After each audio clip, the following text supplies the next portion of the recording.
Tout de suite, le journal.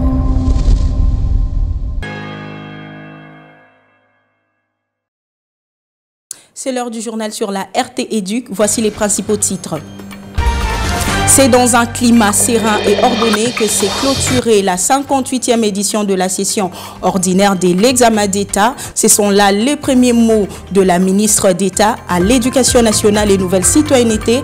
Raïssa Malou a remercié toutes les prenantes pour l'organisation réussie de ces épreuves sur l'ensemble du territoire national. Et puis, en culture, le festival Ankita ouvre ses portes à Kinshasa. Les amoureux de l'art contemporain se donnent rendez-vous pendant 11 jours à l'espace de l'échangeur délimité. Reportage à suivre.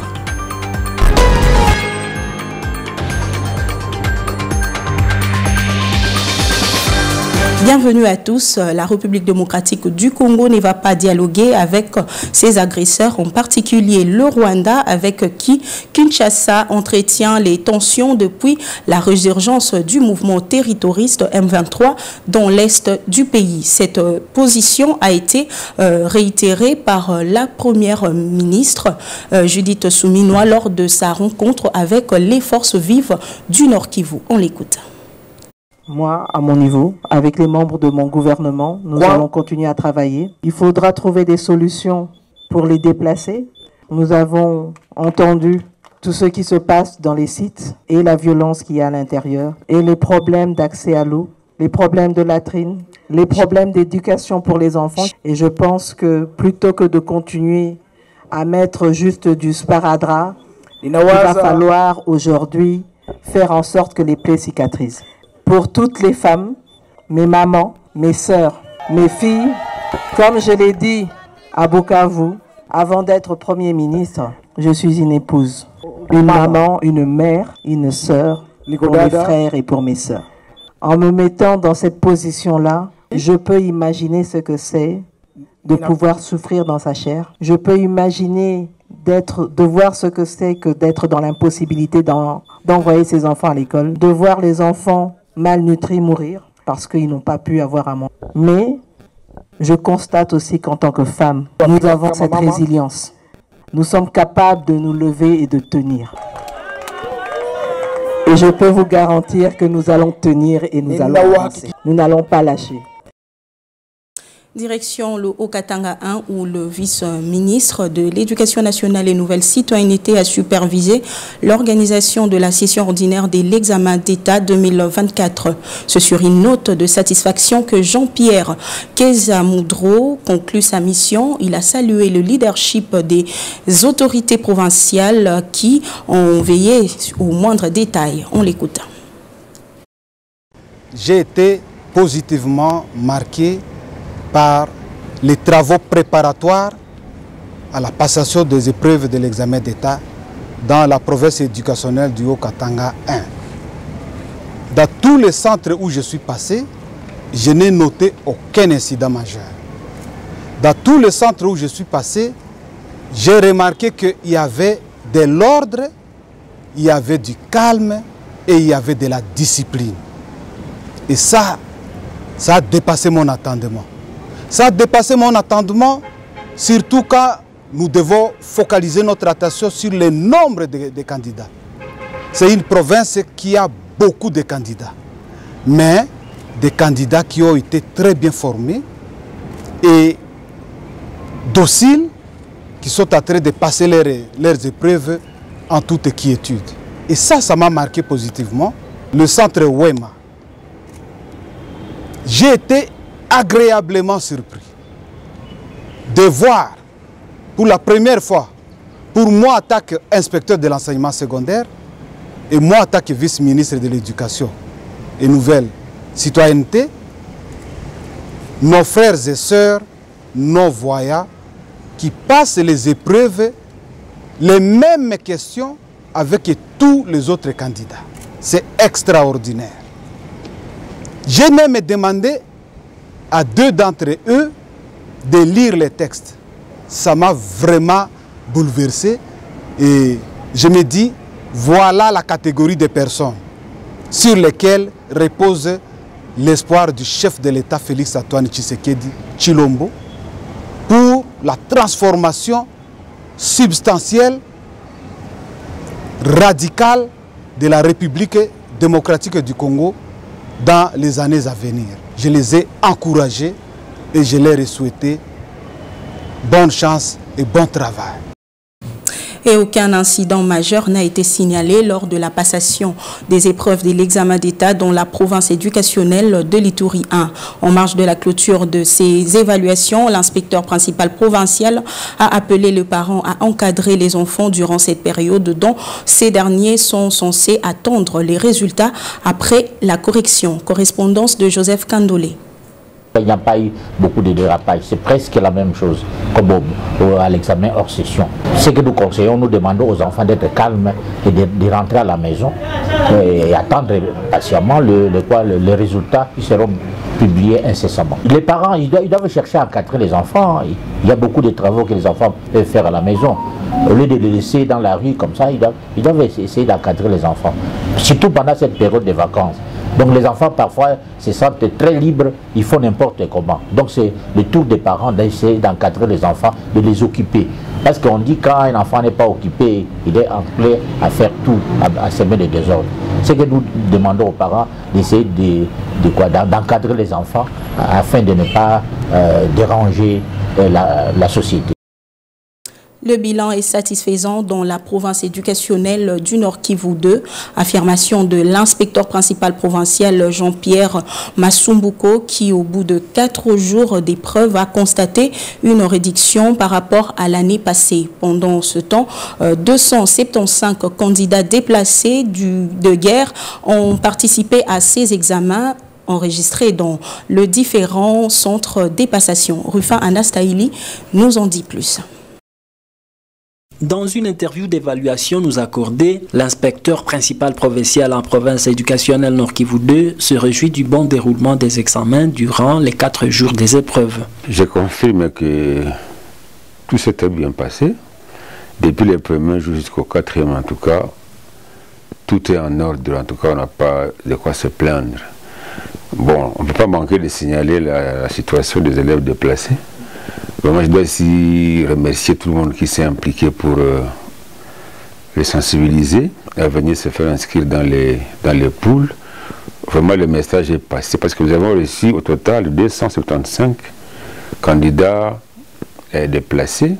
Comparant les effectifs de l'année passée à ceux de cette année, le constat est que cette année, le nombre de candidats a baissé. Nous devons noter une déperdition par rapport à l'année passée, parce que l'année passée, on était à un peu plus de 29 000 candidats. Cette année-ci, vous voyez, déjà, on est un peu légèrement au-dessus de 28 000. Ce n'est pas dû à une calamité ou je ne sais pas quoi que ce soit. C'est dû au fait qu'en 2022, il y a eu beaucoup d'échecs. Je crois qu'on avait réussi en province à peu près à 43%. Alors, vous voyez, beaucoup d'enfants ont dû se faire inscrire pour répondre à la classe. Ça gonfle les effectifs. Le directeur provincial de l'éducation Nord Kivu 2, Chaloumo Tsambali Salomon, avait insisté dans un communiqué pour que tous les candidats finalistes déplacés de guerre participent à ces épreuves. Toujours à Butembo, les candidats finalistes de la 58e édition de l'Exeta rencontrés dans les centres des passations en ville de Butembo espèrent à la réussite. Au terme de leurs épreuves, ils appellent les correcteurs à tenir compte des conditions sécuritaires dans lesquelles les élèves ont évolué au Nord Kivu. Ils sont au micro de Rufin Anastaïli. Nous espérons que nous allons réussir tous. Nous avons eu les examens, on croyait que c'était tellement facile, mais nous n'avons pas la peur. Nous sommes conscients que nous allons réussir. Nous avons eu la chance là parce que nous ne sommes pas perturbés chez nous, mais nous sommes perturbés toujours à propos de la crise. J'encourage l'État puisque dans beaucoup de provinces il y a la guerre. Les autres parents manquent les moyens de payer les frais pour les élèves. J'encourage l'État de ma part. Bon, je peux dire la mathématique parce que depuis l'école secondaire, je n'ai jamais réussi la mathématique. Bon, se sont bien passés. J'espère que tout le monde va réussir. Ce qu'on a vu, c'est toujours la matière qu'on étudie à l'école, que les correcteurs passent toujours à la situation sécuritaire que nous vivons à ce jour. Au Kouilou, le comité provincial de l'éducation nationale et nouvelle citoyenneté et le commissariat de la police nationale ont interdit toute forme de manifestation à la clôture des épreuves de l'exétat. Ils invitent tous les finalistes à éviter les actes qui perturberont l'ordre public dans la ville de Bandundu. Blanche Arngaï était sur place. Elle n'a duré que 4 jours, cette session ordinaire de l'examen d'État, édition 2023-2024 sur toute l'étendue du territoire national dans la province éducationnelle Kouilou 1. On a passé les examens dans de très bonnes conditions. Je pense bien à ce temps et j'ai vu qu'on a bien fait l'examen. Je t'ai posé. Journée marquée par une ronde effectuée par les autorités provinciales en charge d'éducation et de superviseurs nationaux dans plusieurs centres de passation des examens d'État dans la sous-division urbaine de Bandundu. L'objectif est celui d'encourager les finalistes, aussi les instruire sur le bon comportement affiché après cette session ordinaire. Et les résultats, allez à la maison, priez que Dieu vous assiste. C'est lui qui va déchirer son uniforme. C'est lui qui va faire des bruits inutiles. Vous courez, vous troublez l'ordre public. Le message est passé dans toutes les plateformes. Et en ce moment ici, on est attendu, les messages passent depuis hier soir. Dans le même ordre d'idées, Madame le commissaire divisionnaire de la police nationale congolaise du Kouilou a invité le finaliste au respect de l'ordre public. Nazo loba na intention ya ba parents que babenda bana matoi. Tango omoni pasi ti okomi na suka. Ezala ba parents, ezala bana, lelo eza mukola suka ozo sisa examen d'État. Eza fin du monde te, po yo silisa, o bana kokata ba uniforme, okende kokota na début de boisson bana komela olangwa. Et que te yebi ke ba mikolo wana makambu mabe esalamaka. Alors biso en tant que la police, en tant que commissaire provincial ya Kouilou, na koki se pelate yango nazo lobango à l'intention ya ba finaliste na ba parents ba benda bana bango matoi quand bango bazo silisa ba examen bazonga na bandaku bakene ko sepela na bandaku. Du début à la fin de ces examens dans la province éducationnelle Kouilou 1, ces responsables ont donné le meilleur d'eux-mêmes pour permettre à tous ces finalistes à bien travailler afin de redorer l'image de la province du Kouilou, jadis quartier latin en République démocratique du Congo. Soucieux de la vie et de la santé des élèves finalistes de Kwango 1, l'IPP François Mukendi Boukassa a fait le tour de centre d'examen d'État de Kenge pour sensibiliser les élèves à la prudence et à la responsabilité à la fin de la session ordinaire de l'Exétat 2024. Anthony Chamba. Au 4e et dernier jour de la session ordinaire de l'examen d'État 2024, l'IPP de Kwango 1, François Mukendi Boukassa, a fait la ronde de quelques centres de passation des épreuves pour sensibiliser les finalistes à la responsabilité. Partout où il est passé, il a demandé aux élèves de se comporter en responsables et matures à la fin de l'examen et qu'en terminant l'examen d'État, de retourner tout droit à la maison pour se reposer et remettre leur sort à Dieu, le véritable donneur des diplômes d'État. À la fin de sa tournée, François Mukendi Boukassa s'est félicité du fait que l'examen d'État se soit bien déroulé en dépit de quelques inciviques qui avait voulu perturber le bon déroulement de cette session. Nous avons réussi à amener l'examen jusqu'au dernier centre de passation. Nous avons au moins 89 centres à travers la province éducation du Congo 1 et il y a eu aussi des centres qui étaient empestés par des jeunes gens, les inciviques. Et malgré cela, même dans ces coins-là, nous avons réussi à passer un message tel que s'ils sont vraiment des patriotes et qui sont en train de se battre pour leur terre, qu'ils sachent que la terre n'est rien s'il n'y a pas des hommes intelligents. Donc la terre n'est rien sans humain. Et ils ont compris, ils ont laissé leurs jeunes gens, leurs petits frères passer l'examen en toute quiétude.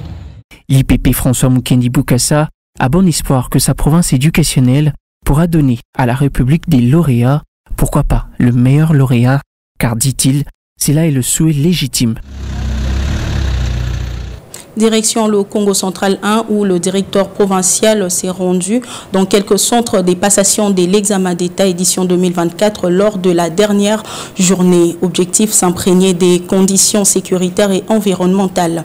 Accompagné par les sous-provèdes, tout a été parfait, rien à signaler et les élèves ont été encouragés. Jean-Claude Kidoumou fait les tours de certaines sous-divisions dissimulées à travers sa province éducationnelle Congo central 1 où les élèves finalistes du cycle secondaire passaient leur examen d'État. Le directeur provincial de la province éducationnelle Congo central 1, John Bopilo, a visité certains centres de passation de l'examen d'État se trouvant dans les sous-divisions de sa juridiction. Le but de sa visite était de palper du doigt les conditions sécuritaires et environnementales dans lesquelles ces épreuves se déroulent. Dans tous ces centres qu'il a inspectés, tout s'est passé dans une parfaite harmonie. L'examen d'État, c'est toute une institution.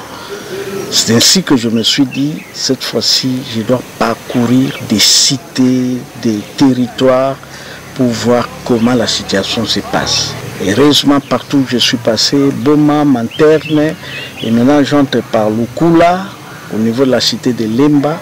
Je vous dis sincèrement, il y a une très bonne organisation. Partout où je suis passé, les choses se passent très bien et sans faille. Je suis passé certainement pour encourager les enfants afin qu'ils présentent. S'il faut même que nous ayons un lauréat au niveau du Congo central 1, c'est ça mon espoir. Et heureusement qu'avant la session, nous avons tenu une réunion avec tous les inspecteurs et les chefs d'établissement, moi et l'IPP.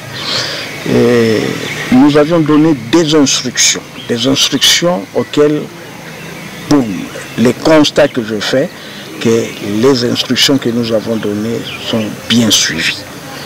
Je n'ai trouvé aucun chef d'établissement au niveau des centres. John Bopilo a pris langue avec ses collaborateurs, sous-provèdes et les chefs des centres. Plusieurs questions liées à l'examen d'État ont été évoquées. Il a aussi encouragé les élèves de bien travailler. Et en marge de la fin de la 58e session ordinaire de l'examen d'État, la ministre d'État en charge de l'éducation nationale et nouvelle citoyenneté a adressé un mot de remerciement à la famille éducationnelle, je cite. En ce jour de clôture de la 58e session ordinaire de l'examen d'État et du jury national du cycle court, je tiens à exprimer ma gratitude pour le déroulement général des épreuves sur l'étendue du territoire national. Bien que quelques incidents mineurs aient été signalés, ils ont été rapidement résolus grâce à la vigilance et à la réactivité des équipes sur terrain.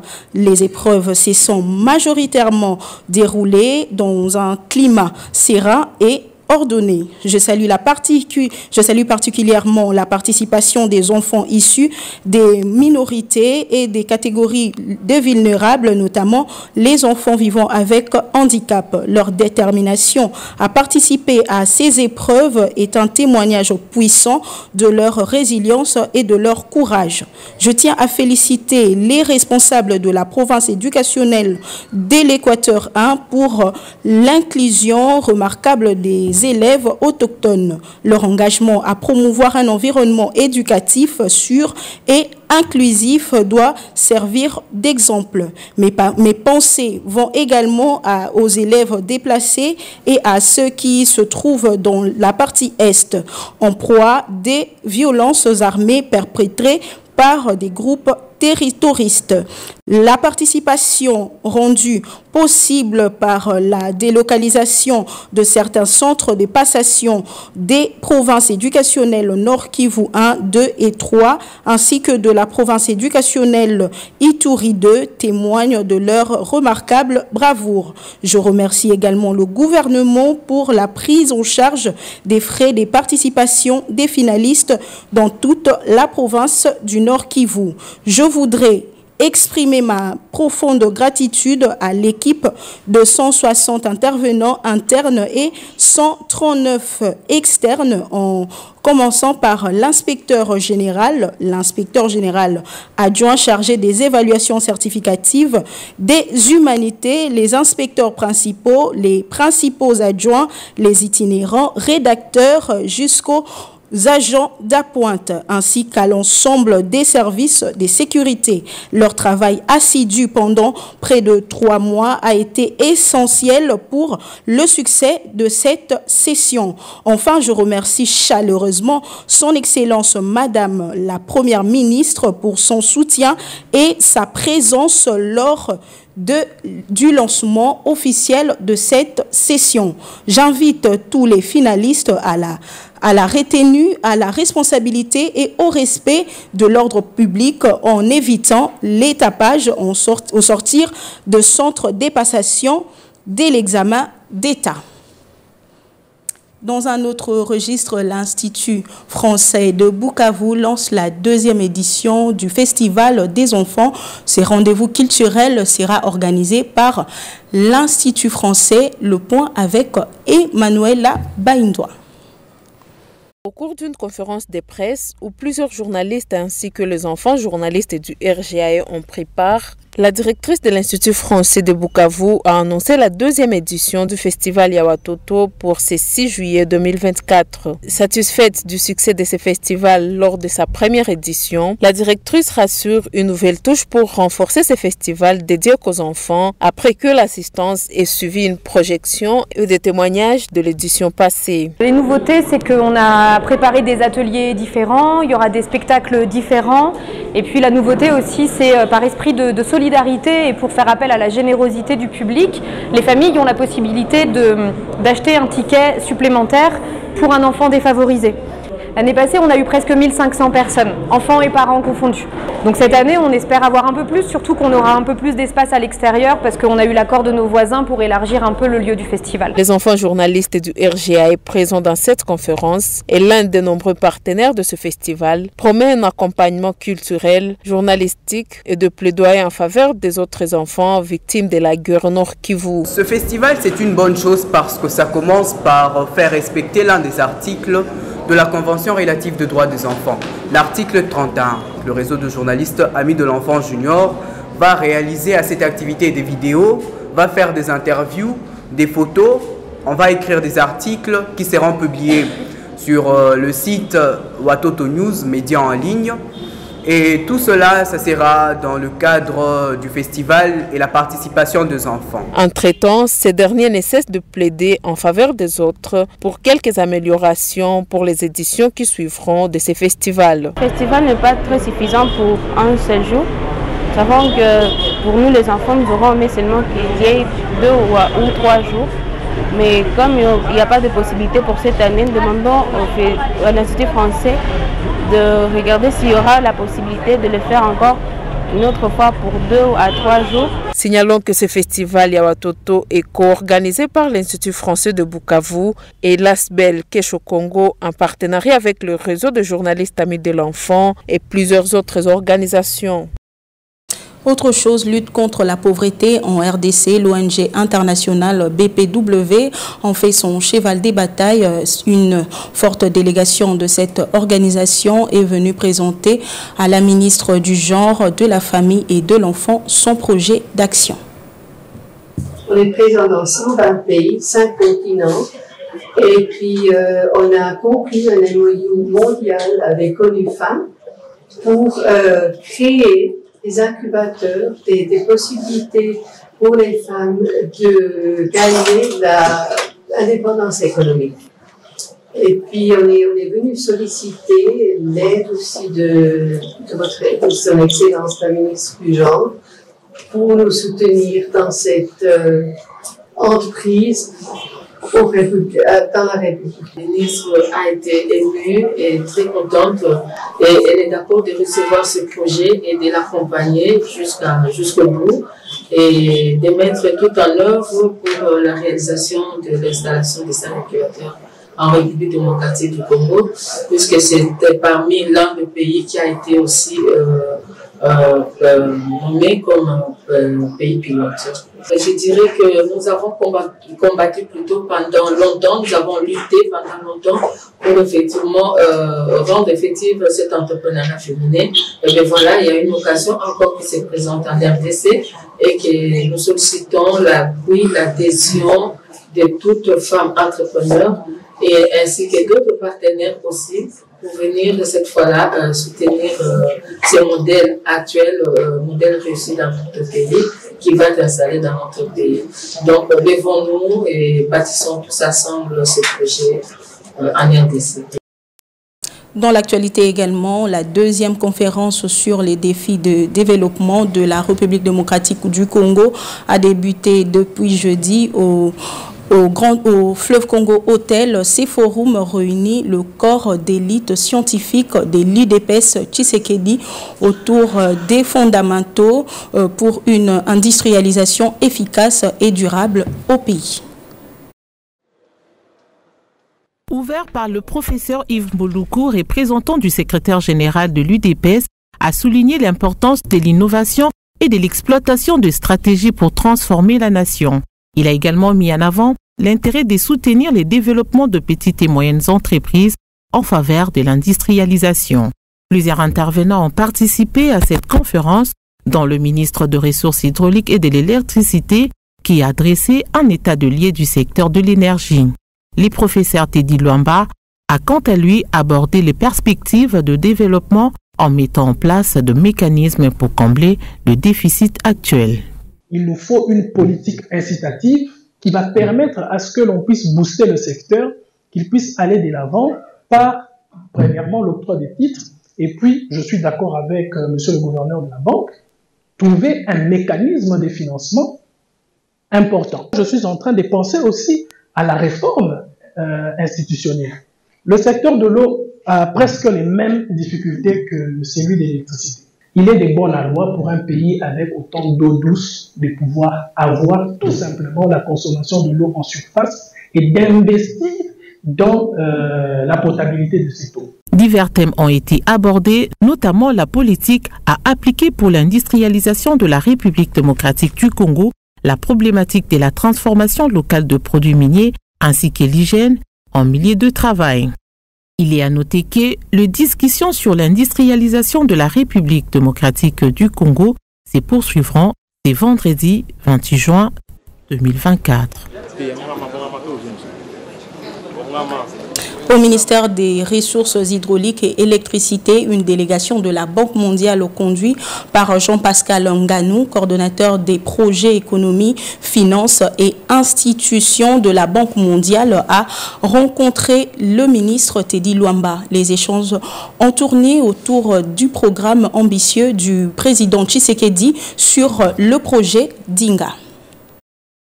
Les projets INGA étaient au centre de cette audience accordée par le numéro 1 des ressources hydrauliques et de l'électricité à cette délégation de la Banque mondiale. Au sorti de ces échanges, les coordonnateurs de programmes économie, finances et institutions de la Banque mondiale, Jean-Pascal Nganou, a relevé les motivations derrière le soutien au projet Grand INGA en République démocratique du Congo. Oui, nous avons eu une discussion très fructueuse avec son Excellence Monsieur le Ministre sur la vision déjà du ministère en termes de développement de la RDC. Et aussi dans le contexte même du grand programme INGA. Comme vous le savez, le chef de l'État a inscrit sa politique de développement du pays autour du grand programme INGA. Et les discussions ont été très fructueuses dans cette dynamique. Soucié de défis à relever et de perspectives prometteuses pour l'avenir de son sous-secteur, Tédu Luamba met en lumière les avantages et l'impact du projet Grand Inga sur l'omnipotence énergétique et industrielle de la République démocratique du Congo pour le bien-être de la sous-région. Enfin, culture dans cette édition, le festival Kita ouvre ses portes à Kinshasa. Les amoureux de l'art contemporain se donnent rendez-vous pendant 11 jours à l'espace de l'échangeur délimité. Hélène Diamoneka nous décrit le déroulé de cette première édition.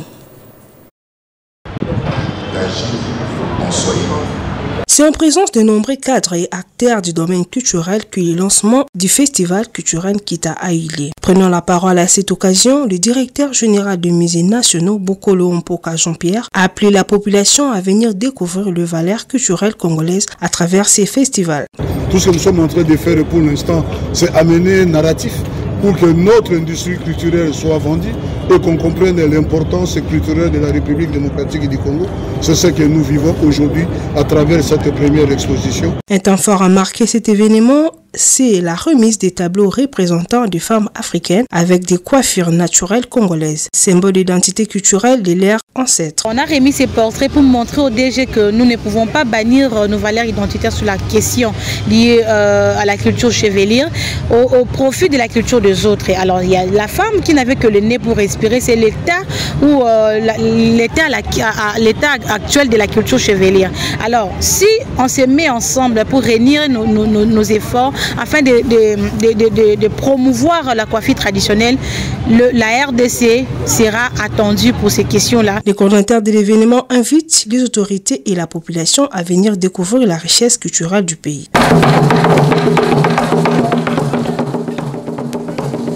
Nous invitons toute la population congolaise et congolais de partout de venir découvrir la culture congolaise. En détail, s'il faut le dire. Les invités ont visité les différentes salles d'exposition d'art contemporain. Question d'avoir l'avant du festival. Ouvert ce jeudi 27 juin, le festival Kita va se clôturer le 7 juillet prochain. Merci beaucoup. Voilà qui met fin à ce journal. Merci de l'avoir suivi et bon week-end à tous.